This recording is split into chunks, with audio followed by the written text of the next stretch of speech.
Yun, mayroon tayong customer. Nissan Navara DI. Ay,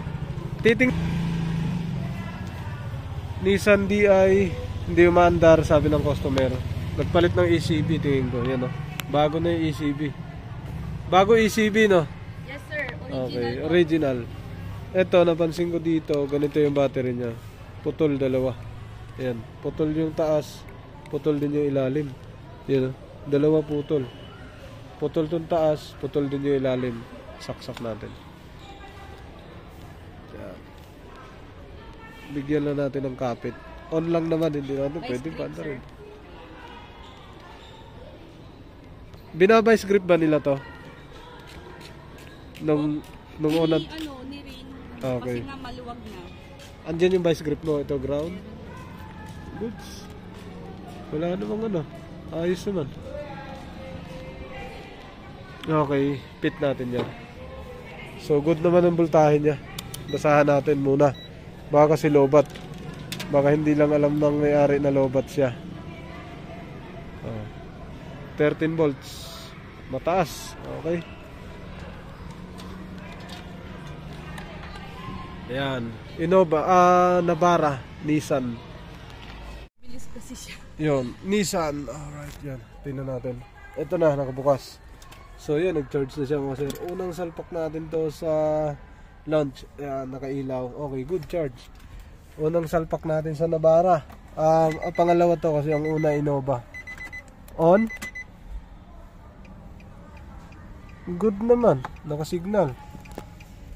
Nakailaw lahat Oil good. Nakailaw. Hindi naman siya nag-self-test. Goods naman. Pero ayaw daw umandar. So dalawa na daw ang tumingin dito. Ayan, nakailaw ang check engine. Hindi nag-blink. Alright. Mukhang maayos Tingnan natin tong Scan natin kung anong fault code. Subukan lang. Diretso na tayo. Dito kaya. Balik.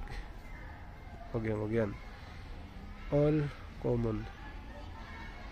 Asian. Nissan to. AOBD. Diretso tayo. 2011. Okay.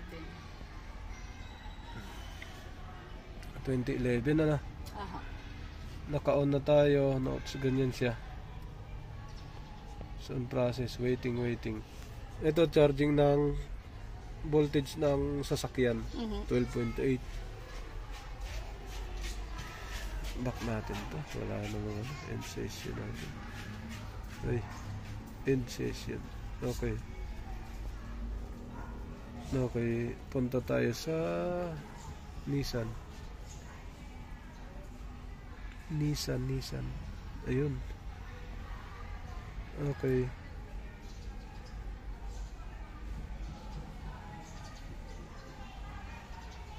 Teka lang, incision. Okay. Nissan vehicle coverage, tingnan ko muna. Ito field.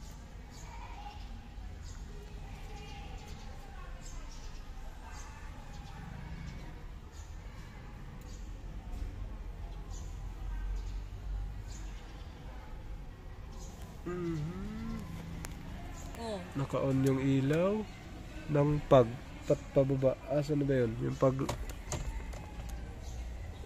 may naka-on na ilaw? Saan yan? Ayan po ata sa switch.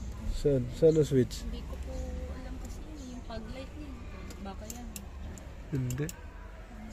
Kailaw yung pag light. May sus. Iyam na. Back. Isip ko baka yun yung nagpapadrain. Oo, maaari. Kasi always on. Yun, automatically search. Automatic na nga Back, automatic na nga. Ayaw pa. Manual select. Dito tayo ngayon. Ang dami. Japan, North America. Japan siguro. Japan. Sige lang. Asia naman. Walang Japan, ang laman nito. Nissan, ano to? Nissan Navara. EL. Navara. Walang lumabas. Hindi siya lumabas. Hindi lumabas. North America. Dami. Wala bang others dito? Sus po, tragis, napakadami. Full system diagnose, 16 pin. Ang dami pa natin hahanapin dyan. Diretso na tayo dito. Yan na, wala daw tong fault code. No fault code nga oh. ECM, no fault code. Kasi nakabukas, naka-check engine naman siya. Pero ayaw daw umandar. Bakit kaya? Wala namang blinking dito maliban lang sa restraint. Sa ano yan, airbag, SRS. Dito yan. SRS nga, tatlo. Kaya pala nag-blink yan, ang fault code. Restraint, supplemental inflatable restraint system. Isa. Hintayin natin lahat, pati na DCM pa yan. TCM. Cranking lang to, no? Yes, sir. Napakadami niyang binasa. Ang tagal niyang matapos, mga sir. DOTS2, high beam, CIU. Ganito talaga kasi pag Nissan nabara lalo. Oo, ano yan? May computer override siya, kaya sabi ko mahirap nagagalawin ng basta-bastang walang toll. Matagal to. Si Ray po kasi talaga yung mekaniko ko na sabi niya, na-recommend nga po kayo ni Ray. Sabi, matino ito ma'am, hindi ka naman ito dudugasin. Dito may fault code na siyang 4 sa all mode ng 4-wheel drive at 2-wheel drive ba to? Hintayin lang natin kung anong lumabas na ito lahat. So pasok naman siya lahat, mga sir, pasok sa generic. So generic lang naman ang babasahin na ito. Tagal. Daming system ng nabara bago mabasa lahat lobat na. Nagbawas na ng 10 oh. 12.7 na lang, 12.8 yan kanina. So at least yan, walang problema. Basta ito scanner, wag malobat. Yan, ganyan katagal. Kakain na ng kuryente yan.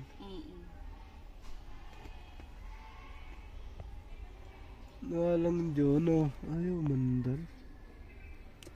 Ayaw umandar ang sasakyan. Wala na. Wala. Hindi ko maano. 91. So malapit na mga sir. 93, 94, 95. Bigla na lang mag 100 yan. 96. Pwede. Yun, 98. Ito lang reading niya, 100. So pasok tayo dito. Ang dito sa SRS puro airbag, so wag nang yan, baka sumabog na yung sa airbag. Ito engine speed, ito CAN communication circuit, ito bunot to, nabunot. Maaari, oo.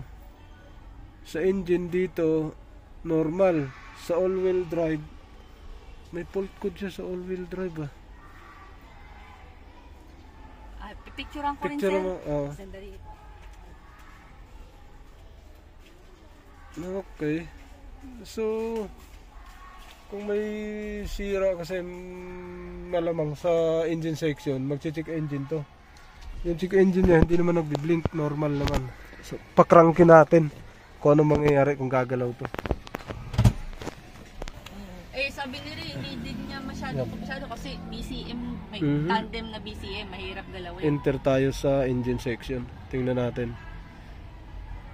Ba't ganun? Nakaswitch on na ako Ba't nag-i-error siya sa engine? Iga lang. Engine. Uy. Enter. Nako. Communication error with vehicle ECU. Please confirm whether diagnostic connector is incorrect. Hindi pwede incorrect yan. Naka-reading na tayo Yun nga yung nangyayari kay Diagnostic connector whether ignition switch is on. If all operations are normal, send VIN, car, and model year to us. Online to. Hindi pwede. Imposible naman magkamali nung in-input namin yung hindi pwede. yung chassis. Ngayon, paanda rin natin. So, ang check engine niya, iba kasi to. Ibang nito sa dashboard. Ibang I-refresh yan, ano, pag ganyan. ibang program yung dashboard dito. Start, kung anong mangyari. Wala ah. Wala. Ba't wala start? Oh, on. Sige tayo. Di ba ito? Opo. Clutch. Start. Wala. Huh?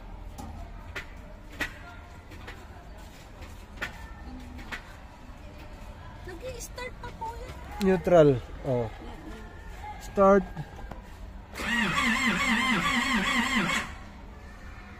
Ah, gumana.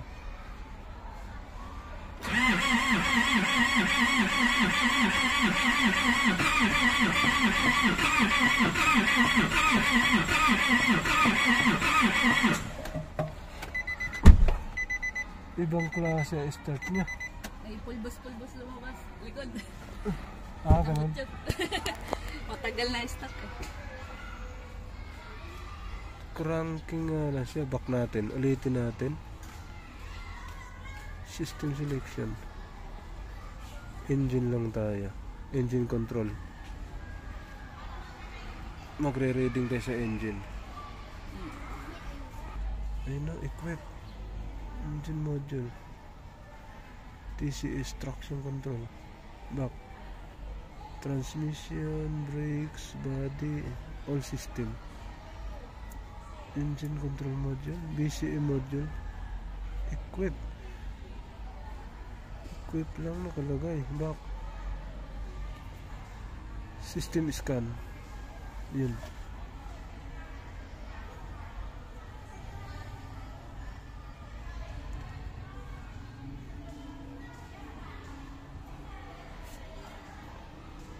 Pause. Puro lang equip. Pause. Yun. Back. Health report. Okay. Checksum. Ano po? Walang kuryente daw ang injector. Tingnan natin. Ayaw mandar. Ang injector ay walang kuryente. Okay, buhat lang. Parang Innova lang makina nito. Walang kuryente ang injector. Bunutin na natin to. Ito isa. Yan. Isa. Bunot. Yung ECU nandun.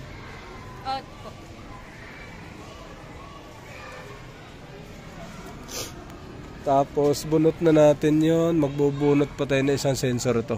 Map. Ano pong sensor yan? Map. Mass airflow. Oh, mass airflow. Dalawa na. Dalawang sensor binunot natin. Dito tayo. Tingnan natin. Start natin ulit.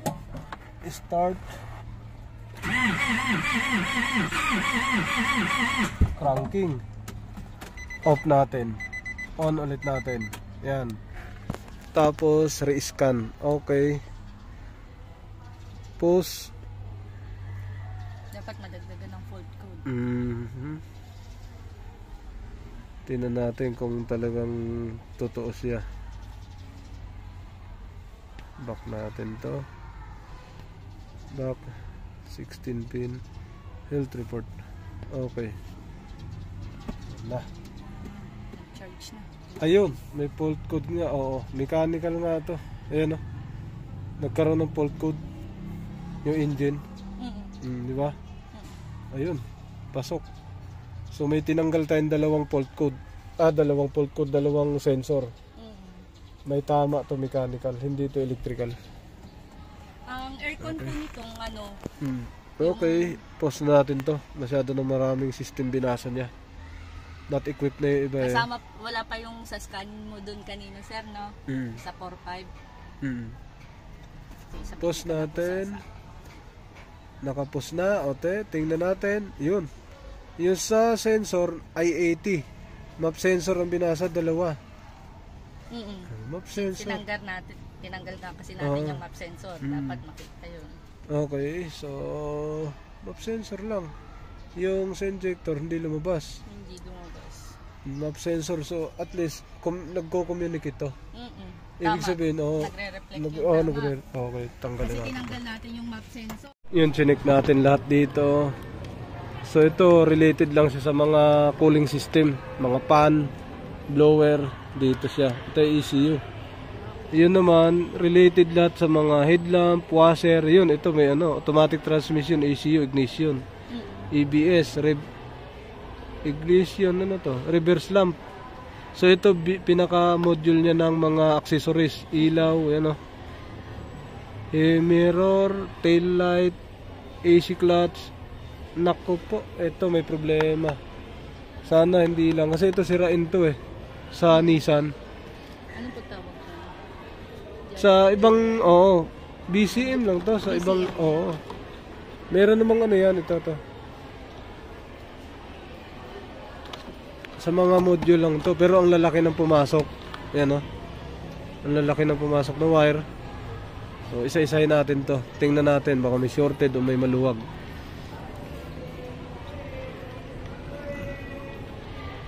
Matibay naman yung linya niya. Ano pa ba? Spare. Yan pag na-rewire na. hindi, stock yan. Sabi ng may-ari, wala naman daw gumagalaw dyan na. Tanggalin natin yun. Wala daw linya yon. Wala daw kuryente. Walang kuryente. Injector. Tanggalin muna natin yung ground. Tanggal. Off mo yung susi. Yun, mag-continuity reading tayo mag-continuity reading tayo mga sir. Yun, mag-continuity reading tayo mga sir. Yan buzzer. Okay, galing sa injector papunta rito kung saan siya pumunta. Lahat. Tingnan natin. Yun mga sir. So, balik na natin to. Kasi hindi na ako nag-check ng fuse kasi kompleto naman yung system niya. Tapos, ang chinik ko na lang ay yung kanyang baliktad. Ganun pala. Chinik ko na lang yung ibang diretso na ako sa diagram. So, nag-check ako na injector. Papunta sa ECU mga sir. Kaya pala yung injector, hindi nababasa ng scanner. Yung engine section, hindi nababasa ng scanner. Pero no fault code. No fault code, pero hindi nababasa sa scanner na nabunot yun. Yung ibang system lang nababasa ang injector, hindi. Nung tinignan ko sa diagram, diretso siya sa ECU. Ayan. Wala siyang linya na positive-negative. Yung wire, positive-negative may tuturing, kaso diretso siya sa ECU, wala siyang fuse, wala siyang relay. Ayan, hindi siya dumaan. Kumbaga yung isang linya, naka-battery line yung isa, fuseable. Sa kanya wala. Ayan Okay, so tingnan natin to ECU ni madam. Kasi bigla lang daw to hindi umandar Salpak lang natin to. Ayan, nabuksan natin. Sobrang linis. Dito yung nagagawa pa. Wala naman tama. Parang mukhang walang tama talaga. Ang linis ng ECU. Balik natin to. Yun mga sir, dinasahan ko na dito. Sa ito, kasi nakita ko papuntang ECU. Pag papunta kasi ECU, hindi ako nagte-test light. Dati may reading yung isa. Isa lang. Sa standby na ito, kalahati agad sa battery. Dapat 6 yan 6.4 volts. Sa kabila, ang kabila naman, ito reading niya, 6.4 din. So, lahat may reading mga sir. Okay. Naka-on na susi niyan. Diba? Okay to. Maaari problema nito.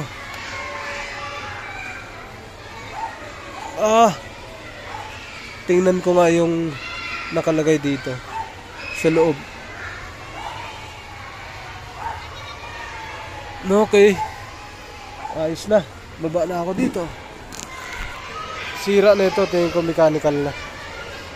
Hindi pwedeng galing doon sa ECU. Tapos, kompleto naman siya lahat sa reading. Yan mga sir, pinainal na natin yung electrical issue. Tinignan natin kung may problema sa electrical yan. ECM, no fault code.